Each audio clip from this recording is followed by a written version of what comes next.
Vamos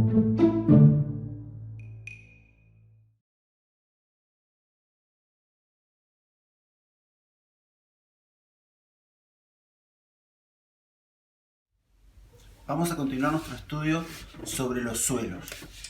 Ya en el video anterior pudimos ver cómo están estructurados los suelos y cómo se forman, y en este video vamos a ver una de las características más importantes de los suelos, que tiene que ver con la textura de los suelos. Pero antes de hablar de la textura de los suelos, vamos a explicar cuál es la utilidad de los suelos como recurso natural. Básicamente los suelos sirven para dos cosas que son bastante obvias. Por un lado, son el sustrato en donde construimos nuestras ciudades, nuestras casas, nuestras instalaciones.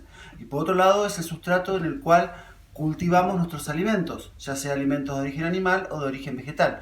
Todos requieren el suelo como sustrato.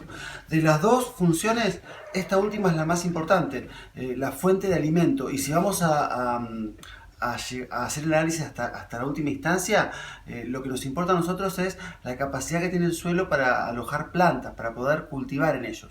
Porque ya sea que queramos producir alimentos de origen animal o de origen vegetal, se requiere en última instancia la producción de alimentos de origen vegetal. Entonces, el suelo nos sirve para establecer edificaciones y para producir alimentos. Vamos a centrar el estudio en esto, en la producción de alimentos, ya que es el uso que más nos importa del suelo a nivel mundial. Si nosotros agotamos este recurso, que es el recurso suelo, estaríamos frente a un problema de hambruna en la Tierra. ¿Se puede suplantar el suelo como recurso? En vez de usar suelo, usar otra cosa. A ver, veamos para qué sirve el suelo cuando yo quiero obtener alimentos. Me sirve como sustrato en el que se fijan las raíces, sustrato de enraizamiento. Esa es una de las funciones. Las plantas se fijan al sustrato mediante las raíces y para eso necesitan tener un suelo. Me sirve como aporte de oxígeno y aporte de agua para la planta. Las plantas respiran como nosotros, todos los seres macroscópicos respiramos oxígeno, las plantas también. La parte aérea de la planta respira oxígeno del aire como nosotros, pero la parte que está enterrada de la planta, las raíces de la planta, también tienen que poder respirar, porque si no respiran se mueren, como nos pasa a nosotros. Y ese oxígeno lo sacan de los poros que hay en el suelo, que tienen que ver con la textura que ahora vamos a ver. O sea que el suelo le aporta oxígeno a las raíces y también le aporta agua. Recordemos que las plantas son organismos autótrofos. Esto quiere decir que pueden fabricar sus propios nutrientes, principalmente sus hidratos de carbono. Para eso necesitan el aporte de agua y el aporte de oxígeno. El agua la sacan las raíces del suelo. Por otro lado, una cosa que las personas, cuando uno estudia la fotosíntesis, siempre se acuerda luz, dióxido de carbono y agua, y ahí la planta fabrica sus alimentos. Pero esto no es tan así, porque esto me permite a mí explicar la fabricación de hidratos de carbono, que es la fuente de energía de todos los seres vivos, pero no me explica la fabricación de proteínas o de grasas, que son otras de las moléculas tan importantísimas para mantener vivas a las células, sobre todo las proteínas. Y para fabricar proteínas necesito nutrientes, necesito nitrógeno, necesito azufre. Esos nutrientes la planta los tiene que sacar de algún lado y también los saca del suelo. Los nutrientes provienen del suelo. Básicamente los nutrientes, en primera instancia, si ustedes se acuerdan del video anterior, yo les dije que los suelos se originan a partir de una roca madre, que sería la capa R o la capa D, de acuerdo al autor. La roca madre, de acuerdo a la característica de esta roca madre, a la naturaleza que tenga esta roca madre, van a ser los nutrientes que van a estar disponibles en ese suelo. Pero los nutrientes tienen que estar en el suelo. Ahora, posteriormente, cuando ya el suelo esté poblado de vida y ya empieza a haber plantas y animales en él, los cadáveres de los seres vivos forman una capa orgánica que va nutriendo también al suelo. Pero el aporte de nutrientes es muy importante. Bueno, acá ya tenemos los tres pilares importantes de para qué le sirven las plantas la ocurrencia de un suelo. Para que se fijen sus raíces, para obtener oxígeno y agua y para sacar sus nutrientes. Estas serían las más importantes. ¿Se puede reemplazar el suelo? En vez de usar un suelo, usar otra cosa. Sí, se pueden usar otras cosas. Hay algunas mallas hechas de algunos materiales porosos, plásticos o minerales que son una especie de esponjas que pueden suplir al suelo, o también se pueden hacer cultivos mediante hidroponía, que es generar circuitos de circulación de agua con nutrientes, en lo que las plantas tienen sus raíces inmersas en el líquido. Todos estos mecanismos, ya sean los mecanismos con esponjas sintéticas, con nutrientes o mediante hidroponía, son viables, me dan plantas que se pueden utilizar para alimentarse, pero son muchísimo más caros que utilizar un suelo. Por eso es tan importante preservar el uso de los suelos. Y recordemos que los suelos demoran miles de años en formarse, con lo cual son recursos no renovables y requieren una correcta gestión. ¿De qué modo los podemos gestionar mal? Los podemos gestionar mal si los erosionamos. Recordemos que el suelo tiene un horizonte A, B, C y D, bueno, y acá arriba tiene el horizonte O. Erosionar un suelo sería quitarle, por ejemplo, los primeros horizontes. Si yo al suelo lo decapito, le quito el horizonte A, ese suelo ya no es un suelo completo. Toda la textura, que ahora vamos a ver bien lo que es, y todos los nutrientes están en el horizonte A. Así que si yo le saco ese horizonte es como que perdí el suelo. Y esto se puede ocurrir, por ejemplo, por el viento. El viento puede arrancar el horizonte A de un suelo. Y generalmente en los lugares donde hay viento, como Oro es un buen ejemplo, los suelos suelen ser pobres, pero ¿saben quién ayuda al suelo a mantenerse en el lugar? Las plantas. Entonces, si yo tengo plantas con raíces, las raíces fijan el suelo. Si yo saco las plantas, porque por ejemplo quiero hacer un descampado para generar viviendas, y bueno, voy a perder la fijación del horizonte A y voy a perder el suelo. Otro modo de erosionar un suelo, este es un modo bastante obvio, bastante burdo, o sea, sacar la vegetación me arruina el suelo. Esto es un equilibrio.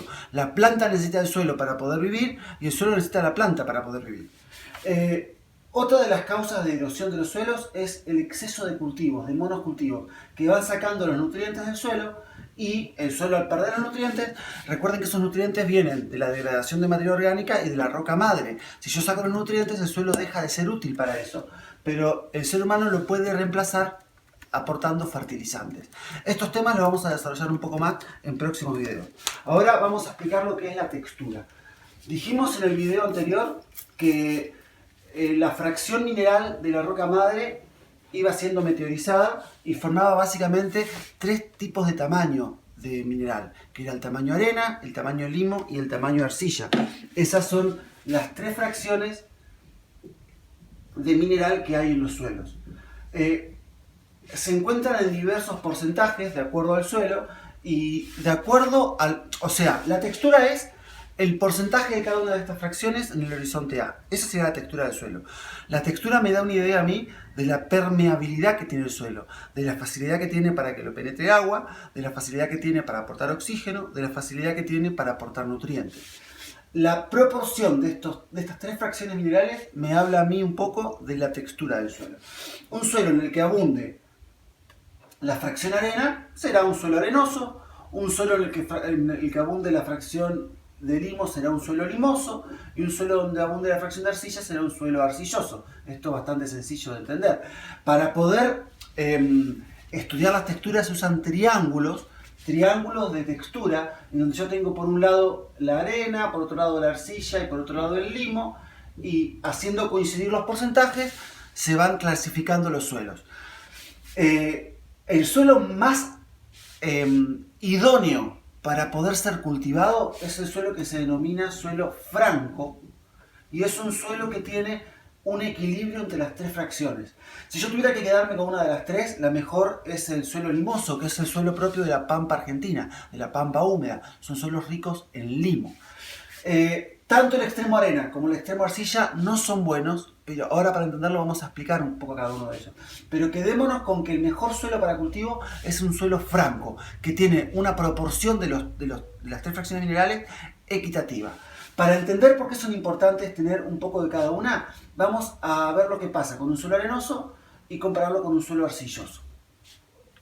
Los suelos arenosos tienen los tamaños de poro más grandes, o sea, los fragmentos que forman el horizonte A son más gruesos, que ya vimos en el video anterior en la fracción de tamaños de la que hablamos, pero como máximo son 2 milímetros. Estamos hablando del tamaño de los granitos de arena.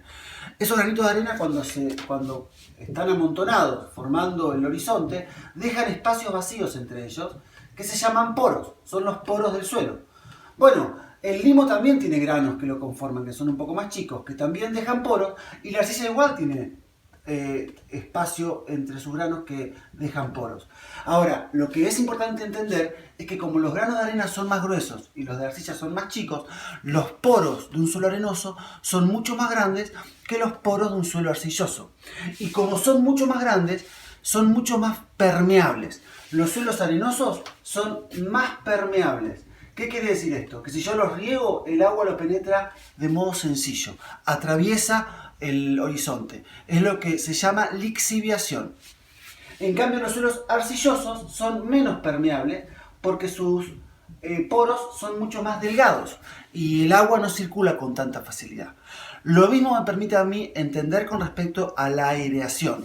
Un suelo arenoso, al tener poros más grandes, si no tiene agua porque no llovió, va a estar lleno de aire eso. Y el aire va a circular de modo fácil, va a ser un suelo aireado. En cambio, el suelo arcilloso también tiene aire adentro, pero como los poros son muy chiquitos, hay mucha menos cantidad de aire en circulación.